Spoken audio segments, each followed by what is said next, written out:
And now it's time to sip the coffee and spill the tea on Talking with 3D Live.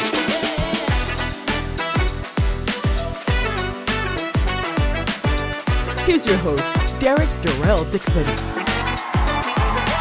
Welcome, ladies and gentlemen, to another exciting episode of Talking with 3D Live. I'm your host, Derrick Dixon, and this is where we always sip the coffee and spill the tea. Listen, before we get started, do me a big favor. Make sure that you click and subscribe to Talking with 3D. Don't forget to do it. Click it, love it, share it. Make sure that all your friends are tuned in right now. And every Monday, 7:30 p.m. Eastern Standard Time, right here, Talking with 3D. Don't forget it. But today, I don't even want to waste any time because I got my friend here and we got so much to talk about. We got Franchón Crews-Dezurn is in the house today. Miss Franchón, how are you doing? I'm so glad that you are here today. Thank you for having Looking wonderful. Me. Look at you. I'm glad I came prepared. No, I heard that you were into fashion and everything. I said, let me pull out my best. Yes, you today. Look amazing. Well, you look amazing. Thank you. Listen, can I tell people a little bit about you? Sure. Franchón, she's taken hold of her journey for 12 years as a former contestant of American Idol, 12-year member of Team USA, 15 times national champion, 5 times Pan Am Gold Medalist, 2 times Olympic alternate, and 2 times World Medalist. Franchón is the first woman to qualify for the Pan American Games and one of the first 3 U.S. women in the history to compete in this event. You're a professional boxer, singer, designer. You empower women. You do it all. You empower women to and advocate for better health, women's empowerment, and equality for better pay in sports. Franchón, how do you do it all? Through the grace of God, the guidance of the universe, and coffee. Yeah, and coffee. I know that's right. So, Franchón, tell me, first off, let's start out with the journey, American Idol. I went back and watched the American Idol, your audition. You auditioned in front of Simon Cowell, Randy, Paula Abdul. What was that like? Because I have always been the biggest fan of American Idol. What was it like to walk out, stand on that X, sing your heart out for the American Idol judges? Well, it was my introduction to showing that everything is not what it seems because before you get there, you have to audition for like 3 sets of other judges. I actually was selected for them to send a film crew out to my gym because they just love the fact, oh, you're a boxer and a singer. So they came to Baltimore and the first crew actually got in an accident. So then they had to send another one. But fast forward, when I did have the opportunity to sing in front of them, you know, I was just a young girl with big dreams. And my voice was kind of gone because you were sleeping in it was like an airport hangar full of people sleeping on the floor, camping out for like a couple of days. But, you know, when they said, you know, no, you could see and feel my heart breaking. Right. But when I walked out, my mom was there with me, and then I left out and I made a declaration and said, if I'm not the American Idol, I'm going to be the middleweight champ of the world. And I had just kind of started boxing maybe a few months before, but I took it as not no, but not right now. But not right now. Because they told me to come back and they could see that thing. I had that it factor. I had what it took, but it just wasn't developed all the way. It wasn't your time at that time. Yes. Yeah. Yep. And like you said, okay, you know what? I'm going to be the heavyweight champion of the world then. So that changed things for you. Say, okay, this is now going to be my path. How did you get that mindset and say, you know what? I'm not going to stop here. I'm going to change. And you would only have been into boxing for a couple months. Yeah, this lady, you know, you had so many emotions, so much energy in that hallway because some people got to go, some people didn't. And this lady walked up to me and gave me this card that I still have to this day. And it says hot, black, and strong. And it's like this black lady with no face holding coffee. So that kind of just set me in my way. Like, you want to be hot. You're going to be who you are, who God made you to be, which is a woman of color, black, and strong because it's in your blood. It's who you are. So I just follow my journey. I really didn't have it laid out. Like the Olympics wasn't around. I didn't have like a female. I didn't know a lot about boxing. I just knew I liked how I felt when I did it. Wow. And Yeah. that's amazing because, and how old were you when you tried out for American Young Idol? enough. Young enough? Young enough. Because they're not going to, don't try to do the math. Right. We're going to go back and let me like, hold on just a second. But this is before they start taking, I was young. I was young. Like when they started doing newer seasons, they would take people young at 16 and stuff. But back then it was more so. So this is before the Fantasia. I mean, after the Fantasia. Yeah. Okay. Like 2 seasons after that.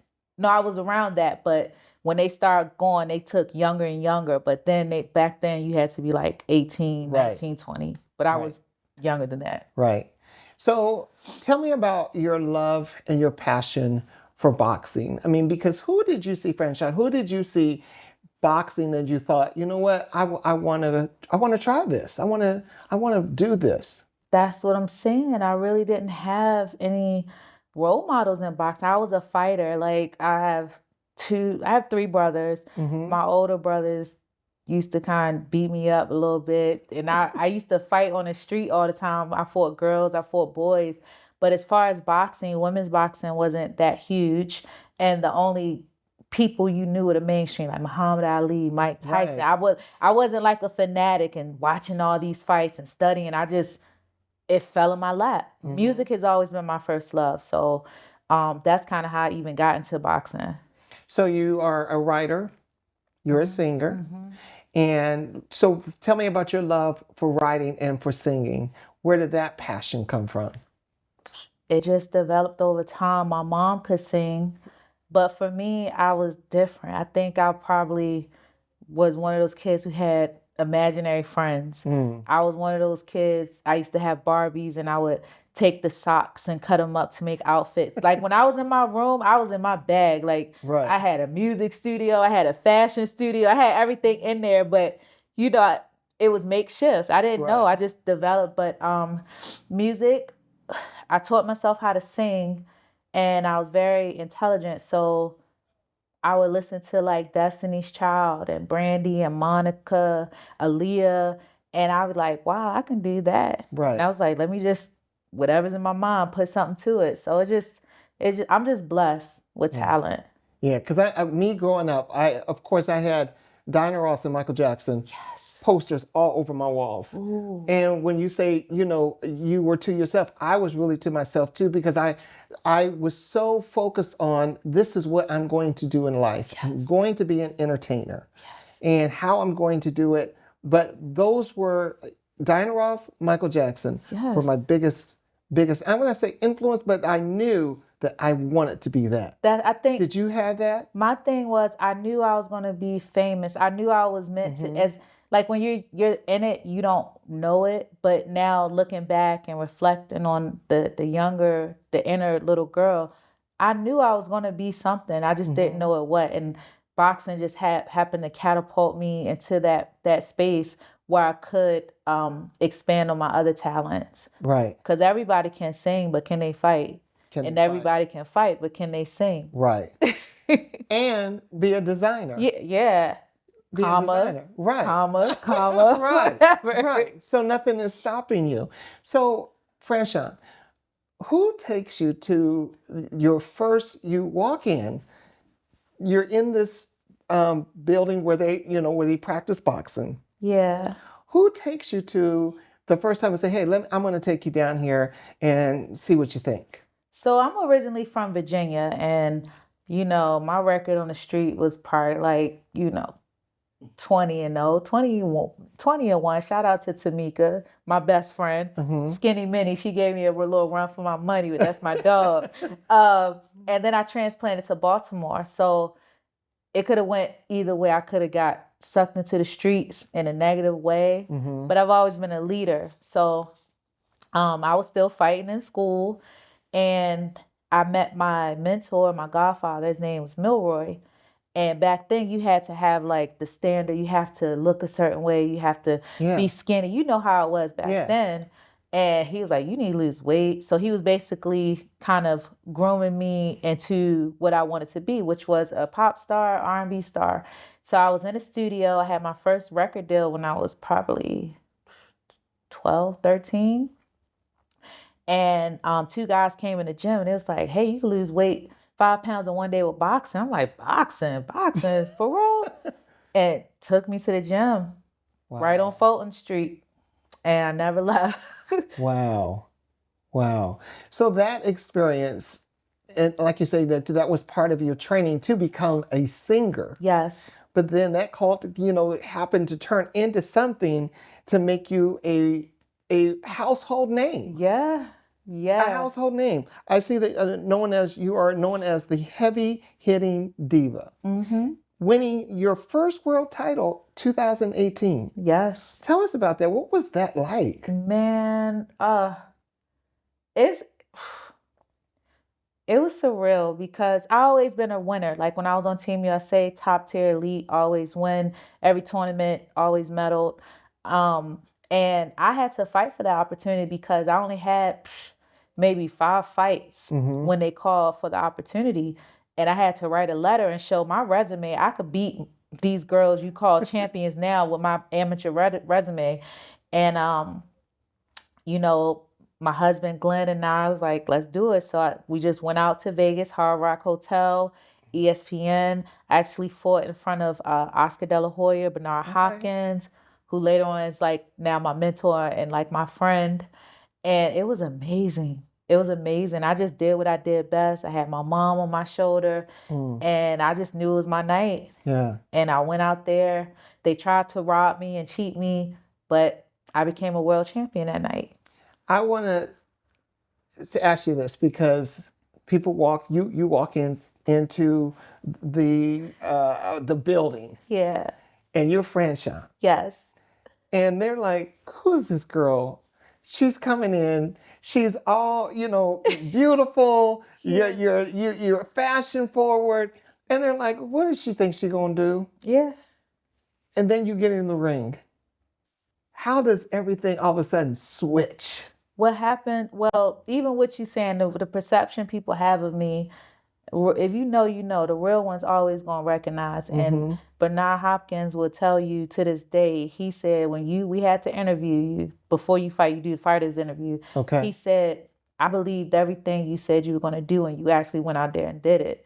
So, it's a certain aura. It's something in you. And it's like when you're in a wild, an alpha knows another alpha. They know they in each other's face, it's about to be on. And I just carry myself that way. And I try to be a woman of my word. If I'm going to kick your ass, I'm going to kick your ass. Yeah. But it's just, I'm a Gemini too. Okay. Not the phony ones. I'm the one, if you make me upset, you're going to see another side. But it's just so many different entities inside of me, or different levels that I click into. And you have to be like that. You have to be able to adapt. You have to be able to become what you need to become for that time and flow like water. Right. And flow like water. So when it's time to fight, I got family, I got dreams. I'm going to fight. And my brother always taught me, somebody hit you, hit them back. I know, that's right. Hit them back. That's right. What is the biggest fear you have when you walk into a ring? The biggest fear I have, it's not really a fear. It's just not getting a fair shake. Okay. But that's where I train hard. It's war. So I know what I signed up for. God forbid I go in and don't come out. Well, we all don't come out the same. Right. But God forbid I go in there and it's something that can't be healed with time, or something I could live with, or I don't open my eyes. But this is what I signed up for. But my biggest issue is just like not getting a fair shot, because boxing has a lot of politics. But that's why I train hard. I have good corner around me, and I leave it all in the ring. It could be ugly, it could be pretty. It's whatever it has to be to get the job done. Right. And talk about ugly and pretty. You go into the ring again, because I saw one photo of you that you was inspired by Little Kim. I did my work. Yes. You inspired by Little Kim. Franchon, you design clothing and boxing apparel under your brand, Frandez. Yes. And it's been featured on HBO, Showtime, DAZN, ESPN. Yes.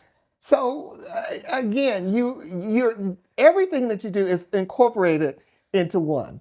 Yeah. So again, when you get into the boxing ring, and I'll be watching TV, and I'll be like, no, what's this girl think she gonna do? Yeah, she dressed in here like Lil' Kim. Yeah. And then you got a tweet from Lil' Kim. Yes. Oh my God. To inspire. What was that? I mean, one of the queens of New York. Yes. You fighting at Madison Square Garden, a big part, and one of the queens of New York hits you, and you're wearing something that she wore. You have to show and prove. It's non-negotiable. But yeah, I mean, I look rough when I fight. Look, some of the fighters, they got the good pictures. They're like, oh, I'm right. I look like hell. And then when I step out the ring and throw my pumps on and my dress, they're like, is that the same one? So I love that. Honestly, that's one of the things I love, because I said, you know what, my wig might come off, my face might get swollen, but after this fight, I'm going to slay. Yeah. I'm going to slay. You're going to slay another day. Tell us about this belt. Yes, this belt is it's actually the inaugural Ring Magazine belt. This is prestigious. This is history. This is over 100 years of legacy. Like Muhammad Ali, like all the greats have this belt. And I won it when I fought at Madison Square Garden, where I was crowned the first ever super middleweight undisputed champion of the world. And it's I don't know if I don't enjoy it as much now as probably when I retire. Yeah. And I see somebody else, fight for the title, because this is the belt you have to beat you're the man. Okay. In order to get this belt, you gotta beat the man. Gotcha. So you can look at maybe 20 years down the line, when you look at the super middleweight division, women, right, it's gonna all trace back to me. It's gonna trace back to you. I'm mother. I know that's right. Mother of the mothers. Yes. I ain't mad at you. All right, y'all heard it. This is mother. Mother. This is mother. You fought, is it Clarissa? Yes. You fought her. She's known as the gout. The Goat. The Goat. I better say her name right, because she's gonna get me. She's gonna be tweeting you. But I don't know. I might get my people to start listening. That's terrible. Tell me about fighting with her. Yeah, so she we go way back. Since she stepped on the scene, I was the man to beat and in the amateurs, and she got a decision over me, and went on to win Olympic medals and all this great stuff. And I'm a fighter, I'm a competitor, I'm one of the best. So she was going pro 2016 in November, and 13 girls said no. Mind you, I was sitting on the couch planning, like, do I want to go for the Olympics again? What am I going to do? Probably like 20 pounds overweight. I got the call. Do you want to fight Clarissa? It's on the undercard of Andre Ward at the new T-Mobile Arena. And you know what I mean? So I'm like, well, YOLO. If you don't go now, when you going to go? Okay. So my coaches didn't want to do it. But I told Glenn, I was like, do y'all believe in me? They was like, yes. So we went 2.5 week notice, and went out there. And I believe that fight was more exciting than probably 75% and more competitive than 75% of the fights she's had. But it was cool, because we even talked before the fight. I was like, girl, do you want to do this? Yeah. Because she was fresh out the Olympics, and I had just fought and medal in the World Championships. Okay. So it's like, this has never been done, male or female, 2 Olympic level athletes going pro together. Right. So we did it and did what we had to do for women's boxing, and we both became undisputed champions. And 2025, look forward to rematching. And that's Clarissa the Goat. Yes. So don't get me, Clarissa. Clarissa the Let Goat. her live, boo. Let her live. I know that's right. Listen, because you are an advocate for better health, women's empowerment, and equality in pay. So I know there's always a big difference between pay for women and for men. How is it that that you get out there to fight for, women that are in sports, Olympics, music, film. Yes. How do you fight for them to get equality? Well, of course, using my platforms. And when I have an opportunity to speak about it, to enlighten people, I let them know. And then for me, I try to educate the girls because just like when I went on American Idol, you see what's on TV, you see the glam and the glitter. Right. But behind the scenes, it's totally different. Yeah. It's when you have the same accolade as a male, but they're offering you peanuts and you're working 10 times hard. We already got to work hard because of this. Yeah. And you're like, you know what? The opportunity, and you go for it. You have to say no, but it's just when I do get the opportunity, I always fight for mine. I educate the other females that's coming up, and I speak on it. Sometimes I have to stand my ground. This Jake Paul and Mike Tyson card that just took place, I was offered to fight on that, but I said no because the pay I didn't feel reflected what I had done previously. You wanted me to rematch somebody I already beat up. Okay. And I'm the one with the belts. Okay. And then it's like, no, I know what I'm worth, So it's always a give and take. But the way we make ground and cover ground is having the support of our male counterparts and just those promoters and those people in those places that do say, you know what, no, we're gonna do the right thing and treat you like you should be treated. Yeah. So, Franchón, let's talk a little bit also, because I think it's important that people know exactly everything all about Franchón. They'll never know that. They'll never know it. And I like that. I really do like that because I'm that type of person. Yeah, they'll never know. I like that. But Met Gala. Yes. You're a designer. Yes. You were featured in Met Gala. And that's a big show here in Maryland. Yeah. What was that like? It was, so I actually had just gotten back from London. I had fought over in London, had a top 10 chart and dance song at the same time, came up a little short, and I'm like, I don't get bitter, I get better. So I always, I hadn't had a lot of big shows, but I was like, man, this is awesome. How can I get in? And I had to plead my case to the council. They were like, oh, you can do 4 looks because elements was a theme. Okay. And it was like 4 looks. Then they came back, was like, no, you got to be like the other designers. You got to do 10 or more. So I'm like, oh my God, I have like 2.5 weeks again. And I had to put together a collection. I had to cast models. I actually recorded an original song for it. Okay. Because I'm like, if you give me lemons, I'm going to make lemon pie, lemonade, whatever. And I'm like, I want to get respect. Right. Because I'm not one of those people like, oh, because you're famous, you're just going to get a pass. I wanted to show like, nah, I'm coming and I want to compete. And not in a way, because everybody's expression of fashion is different, but I wanted to show I belong there.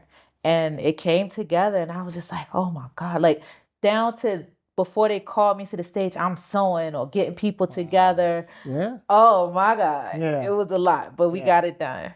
I put on a big fashion show and I didn't do it this year for autism awareness.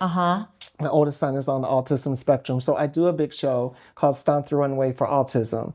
So I know how it is getting designers together and getting getting the models together and all that, the behind the scenes. So it's a lot of work. Yeah, they gave me like the models they gave me because they had their model call. And basically they gave me the models that didn't get selected. Shout out to y'all because y'all were my black horses. Okay. But the models who didn't get selected, but I felt so good that I was able to experience it myself, but use that and elevate them. Right. Because I know they probably felt bad. They didn't get selected. Right. And I adorned them and they looked amazing. Yeah.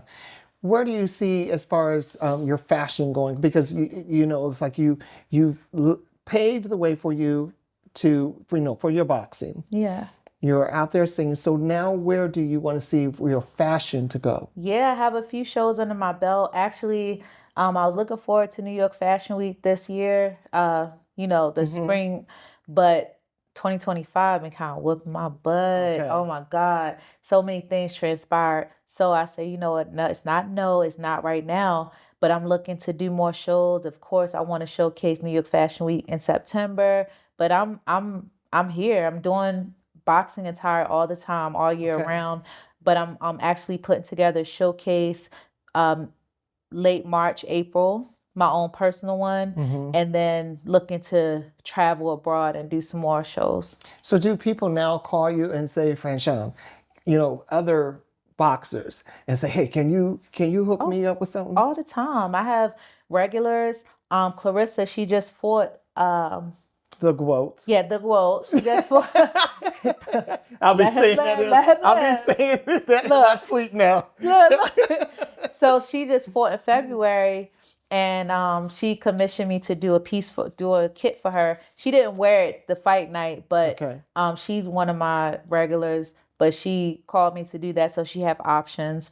But yeah, I get calls all the time, last minute ones, and I'm like, I don't like last minute. Yeah. But I'm changing. I'm actually going to do some in stock stuff now. Okay. All right.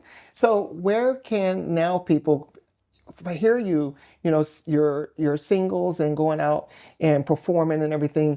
Where do we see you do that? Yeah, so I have my first single, which was Secret Place. It's on Spotify, all streaming platforms. I just released another single called Leave Me Alone. That's on all platforms. And I'm dropping an EP later on this year. I think I'm gonna just put singles out for now. Mm-hmm. Get into it because it's like I'm 25% here, 25% there. And I don't think I'll ever be 100% anything except when it's boxing. When it's fight time, I'm all for 100%, fighting. yeah. But it's fashion going to be in that too. Yeah. So this year, I'm looking to just streamline a lot of stuff and get out there and perform more locally and yeah, wherever the universe takes me. Do you ever come out to the ring to your music? Yeah, I did actually when I fought Clarissa Shields the first time in Vegas. I came out to my song. I mean, a lot of Okay. people didn't know. It's funny because people they be missing a wave. A lot of stuff people been doing. I've been did that, but it's like now I have more notoriety. People will see it more. So, Franchon, what is it now how is it to you? People notice you, people know who you are. What is it like now for you? It's cool. When I'm home, it's cool because, I'm very down with my community. But like when I travel outside, maybe to New York or Florida and stuff, it's just like, whoa, okay, thank you so much. Yeah. And I just love that I could feel the people. Mm.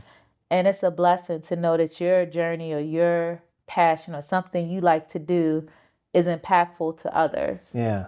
And people hit me up all the time, and I like that I can do that. Yeah. But I'm learning that other side has to come out more because some people get it twisted, and I'm not one of people to play with. So I think the Gemini gets. Yeah, I think a lot of people start to take your kindness for a weakness, and just because I don't growl, it don't mean that I don't bite. Right.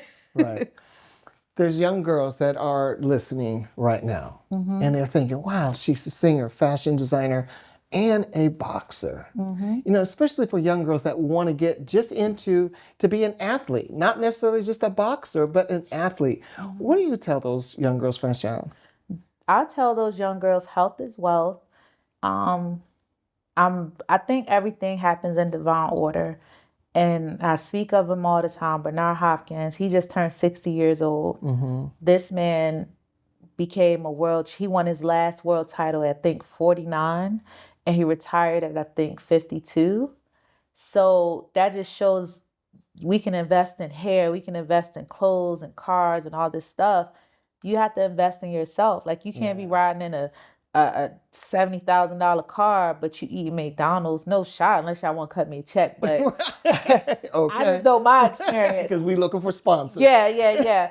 But your best investment is yourself. And even now, I'm not perfect at all. Like, sometimes I want some fried chicken, but then when I put on my pants and they a little too tight, I'm like, oh, shoot.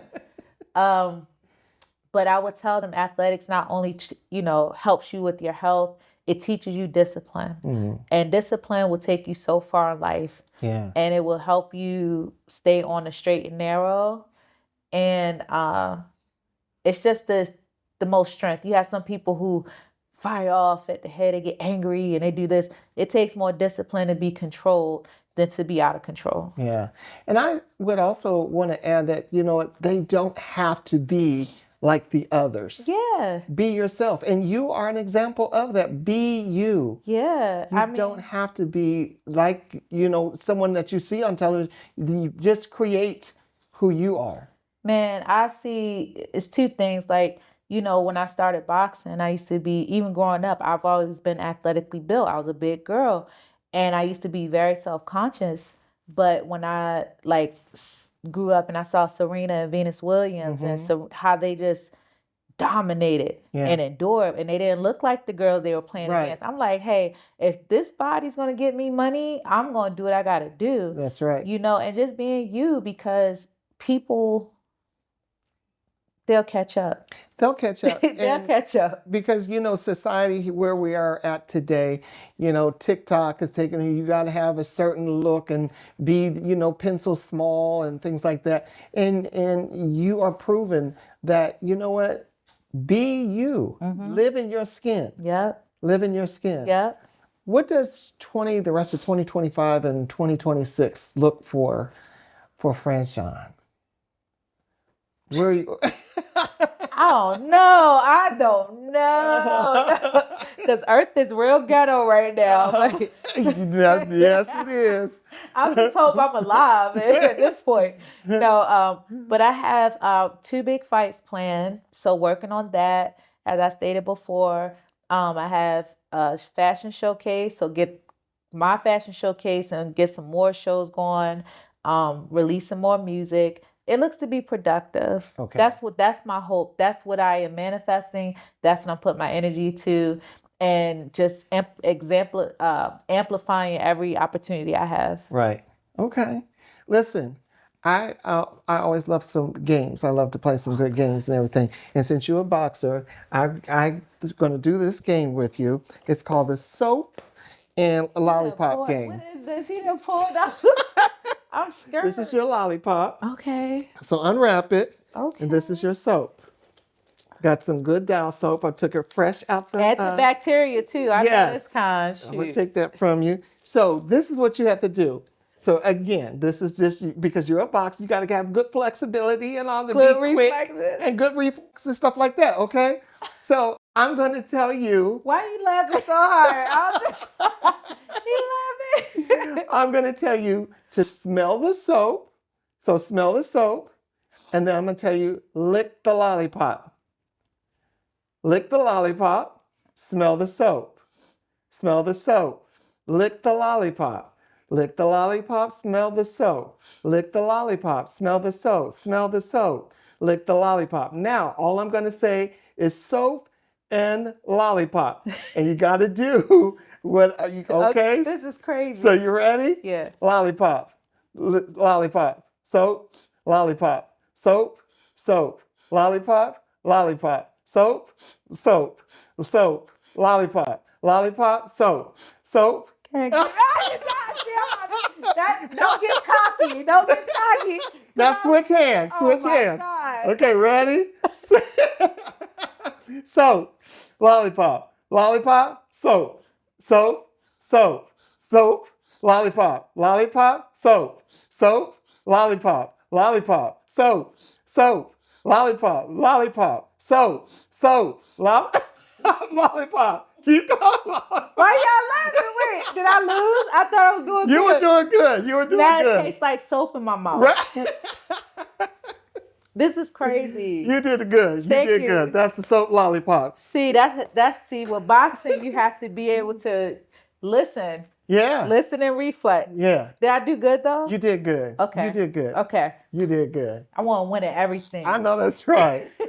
I know that's right. Listen, before we have to get out of here, I do want to ask you, because of the fact that you, again, Olympics. Mm-hmm. Where do you see yourself with the Olympics? Because when do the Olympics come out for boxing? Oh, 2028. 2028. Mm-hmm. So do you have to qualify? How is it for you to be a part of So 2028 Olympics? I'm actually one of the reasons the weight class of 75 kilograms is in the Olympics. We were inaugurated in 2010.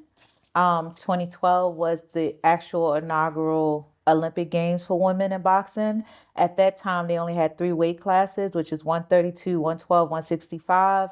Now they have 5 weight classes. No, then they moved up to 5 weight classes, and I think now they're equal to the men.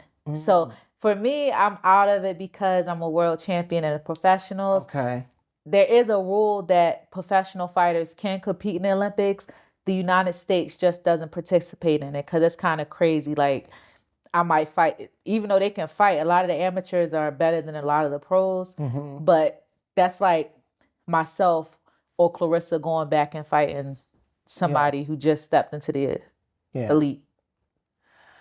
I'm so happy and honored that you stopped by Talking with 3D Live. Yeah. It has really inspired me to, like you say, you know, you don't let anything stop you. And if you're going to do something, do it at 100%. So that has taught me that when I'm doing this show or anything that I'm a writer and I do stage plays and everything. So everything that I now, my mindset is to do it at 100%. Well, you know what? I saw something Michael said. He started at 100%. He practiced at 100%. Yeah. He said, what about 101? Numbers don't stop at 100. Did y'all hear that? Shout out to Michael Jackson. Your inspo. Yes. Come on now. Yeah. Yeah, we're going to start at 100 and always take it higher. And always take it higher. Start at 100 and always take it higher. That's some great advice. Yeah. And I've never heard that. Yep. And people need to learn how to have that mindset. Yeah, Michael Jackson, the greatest of all time. Start at 100 and go higher. Yep. Yeah. And there's nothing wrong with that because a lot of people think, oh, that's cocky. And no, it's not. Because you have to believe in yourself. And then in real life, when you don't have that food in the refrigerator or your pocket's empty, you're going to wish you went harder. Yeah. Still got to live. Right. I have one of my sons sitting right here, and I want him to hear that. You know, start at 100 and always move higher. Yep. Yeah, that's the best advice. Thank you so much for that. No problem. Franchón, thank you again for stopping by, Talking with 3D. Thank you for having me. And I just, again, hope that you will come by again and sit with me and chat it up again. Oh, of course. Yeah. Of course. Listen, before we get out of here, I have a little thing to say is that my biggest flex is that I am exactly who I say I am. I am, and I don't have to fake anything. And that's a little sip the coffee and spill the tea. Ooh. Go out, love somebody, and love them intentionally. We'll see you next time right here on Talking with 3D, 7:30 Eastern Standard Time. Don't forget to subscribe, click it, love it, share it, and leave comments. We'd love to hear back from you. See you guys later. Peace.